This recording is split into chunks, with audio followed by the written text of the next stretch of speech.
when you're starting out working with the heart, you actually don't want to imagine that you have to know what your heart is saying, because in the beginning, you're just learning.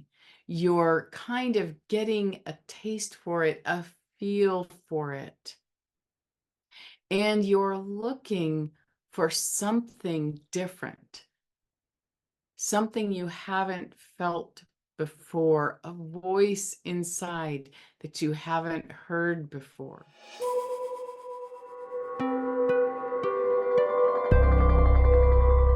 For example, let's say that you want to apply for a transfer.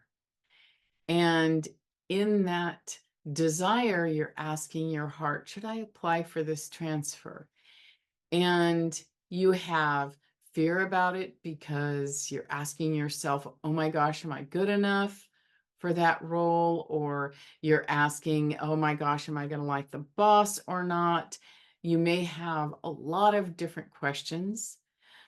Maybe it's a lateral move, or maybe it is an increase in income. And so maybe in your heart, you're trying to listen to all of these voices. You can't quite figure out what the right one is, but you ask your heart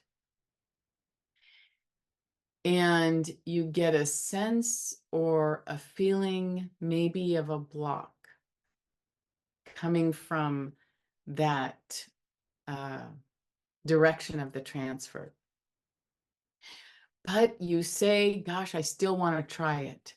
So at this point, you put your application in for the transfer with love and trust that the right thing will happen.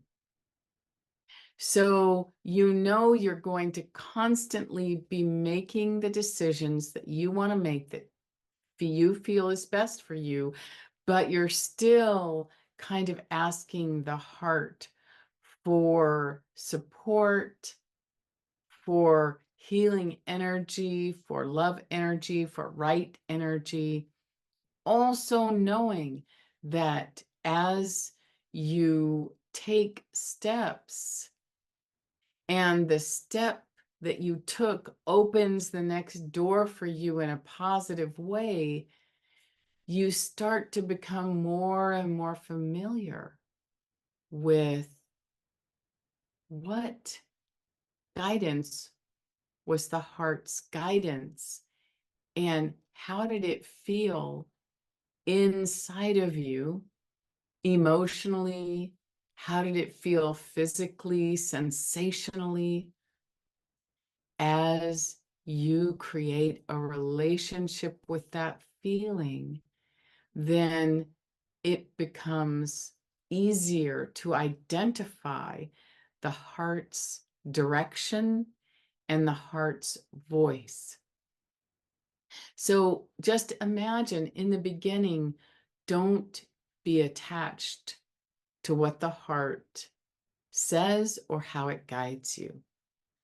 This is really important because most people feel like their heart's voice is simply the voice inside of them that actually wants to do what it wants to do, or wants you to do what it wants to do, and wants to create a life of just fun and aliveness, which nothing is wrong with that.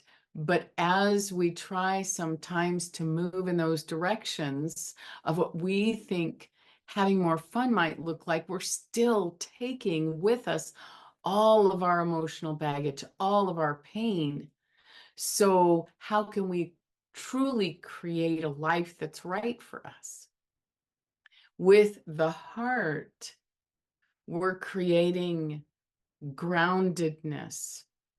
We're creating realness in a way that all of these voices in our heads that are being influenced by media, by friends, by everything we see around us, by money, by what we think we have to achieve. My goodness, the heart is beyond all of that.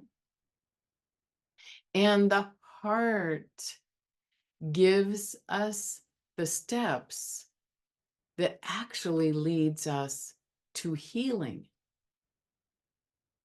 and that leads us back to our own truest self, and that allows us to create a strength of individuality and character that is capable of allowing our soul to shine in this world with the most amazing brightness.